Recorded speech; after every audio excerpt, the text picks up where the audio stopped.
À beira de uma nova escalada. Nas últimas horas, o mundo entrou novamente em estado de alerta máximo. O conflito envolvendo o Irã, Estados Unidos e Israel deixou de ser apenas tensão diplomática e se transformou em um cenário de ataques diretos, retaliações e movimentações militares que podem redefinir o equilíbrio do Oriente Médio. O que estamos vendo não é apenas um confronto pontual. Estamos diante de um realinhamento geopolítico. Explosões foram registradas em território iraniano. Instalações estratégicas foram atingidas. Lideranças militares ligadas à Guarda Revolucionária foram alvo das operações. O governo iraniano classificou os ataques como agressão direta e prometeu resposta proporcional. Mas a pergunta central agora é: quem está com quem? Porque guerras modernas não são travadas apenas com mísseis. São travadas com alianças. Do lado do Irã, há um eixo já conhecido. Grupos como Hezbollah no Líbano, Houthis no Iêmen e outras milícias regionais que operam como forças indiretas. Esses grupos não são exércitos formais de Estado, mas funcionam como extensão estratégica da influência iraniana. No cenário global, Rússia e China assumem posição política clara contra a ação militar liderada por Estados Unidos e Israel. Ambas pedem cessar-fogo, condenam a escalada e defendem a soberania iraniana. Mas é importante entender algo. Apoio político não significa entrada imediata em guerra. Até o momento, não há confirmação de envolvimento militar direto da Rússia ou da China no conflito. O que existe é apoio diplomático e estratégico. E isso já é suficiente para tensionar o sistema internacional. Do outro lado, os Estados Unidos contam com Israel como principal parceiro estratégico na região. Além disso, Arábia Saudita, Emirados Árabes Unidos, Bahrein, Jordânia e outros países do Golfo mantêm cooperação militar com Washington.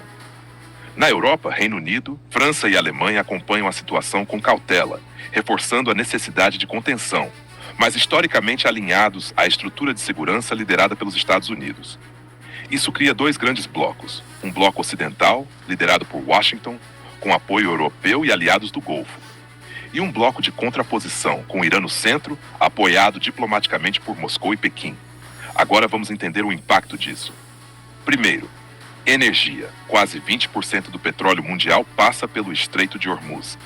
Se essa rota for ameaçada, os preços do petróleo sobem imediatamente. E quando o petróleo sobe, tudo sobe: combustível, transporte, alimentos, produção industrial. Segundo, mercados financeiros. Em momentos como esse, investidores buscam segurança. Dólar oscila. Bolsas entram em volatilidade. Países importadores de energia sofrem impacto imediato. Terceiro, guerras por procuração. Se o Irã decidir responder de forma indireta, pode utilizar grupos aliados em diferentes frentes. Isso amplia o conflito sem que haja declaração formal de guerra entre grandes potências.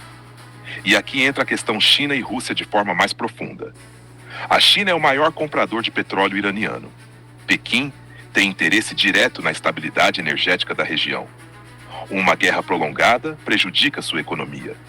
Ao mesmo tempo, a China vê nesse tipo de crise uma oportunidade estratégica: enfraquecer a influência dos Estados Unidos em determinadas regiões e fortalecer acordos bilaterais fora do eixo ocidental. Já a Rússia observa com atenção estratégica. Moscou enfrenta tensões próprias na Eurásia e não tem interesse imediato em abrir uma nova frente militar direta. Porém, qualquer desgaste americano em outro teatro geopolítico pode ser visto como vantagem indireta. Isso significa que o conflito atual pode acelerar a divisão do mundo em blocos mais definidos, uma multipolaridade mais clara, um sistema internacional menos estável. Mas existe outro fator importante: limites. Grandes potências sabem que uma escalada direta de blocos nucleares teria consequências devastadoras. Por isso, o cenário mais provável neste momento não é uma guerra mundial aberta, é uma guerra de pressão. Pressão econômica, pressão militar limitada, pressão diplomática, pressão energética. Agora pense comigo: se o conflito permanecer restrito a ataques estratégicos e retaliações pontuais, ele pode ser contido.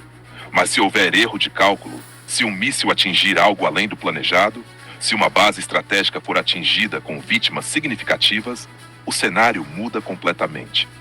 Historicamente, grandes guerras começaram por escaladas mal calculadas. E é exatamente isso que o mundo observa agora: o risco do erro. As próximas 48 a 72 horas são cruciais. Se houver sinal de contenção diplomática, o conflito pode entrar em fase de negociação indireta. Se houver novas ondas de ataque, a escalada pode se tornar regional. E se grupos aliados entrarem com força total, poderemos ver múltiplas frentes simultâneas. O impacto disso não será apenas militar. Será econômico, será energético, será político. E poderá redefinir alianças globais pelos próximos anos. O mundo está interligado. Uma crise no Oriente Médio não fica no Oriente Médio. Ela chega nos preços do supermercado, no combustível do carro, na estabilidade do emprego, na segurança digital. Estamos vivendo um momento histórico, não apenas pela guerra, mas pela reorganização silenciosa das alianças globais. A pergunta final não é apenas quem venceu o ataque. A pergunta é: o mundo está preparado para as consequências de uma nova divisão estratégica entre grandes potências? Porque às vezes a guerra começa com explosões, mas continua com decisões políticas e termina redefinindo o século. Segundo análises comentadas hoje na Fox News, fontes militares e comentaristas estratégicos indicam que a operação atual pode se estender por mais 1 a 3 semanas, dependendo da resposta iraniana e da intensidade das retaliações indiretas. O que está sendo discutido não é apenas um ataque pontual, é uma fase de pressão calculada. A leitura estratégica apresentada por analistas entrevistados aponta 3 pontos principais. A campanha não terminou. Ainda existem alvos estratégicos ativos. Um dos líderes que sobreviveu pode se tornar peça central para a negociação. Isso é importante. Porque quando um conflito mantém um canal diplomático aberto, mesmo após ataques, significa que ainda existe margem para desescalada. O presidente Donald Trump teria sinalizado disposição para diálogo direto, desde que determinadas condições de segurança sejam cumpridas. Esse movimento é típico de estratégia de força seguida de convite. Primeiro, demonstra capacidade militar. Depois, abre espaço para negociação. Mas aqui está o ponto crítico. Se o líder sobrevivente aceitar conversar, o conflito pode migrar para a mesa diplomática. Se recusar, a tendência é continuidade das operações por semanas. Analistas da Fox ressaltaram que o objetivo pode não ser mudança total de regime, mas enfraquecimento estrutural e redefinição de equilíbrio regional.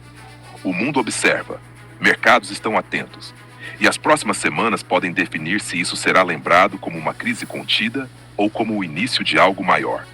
Mas diante de toda a tensão, a Bíblia já nos alertava sobre tempos como estes. Em Mateus 24, 6, 7, Jesus declarou: "E ouvireis de guerras e rumores de guerras.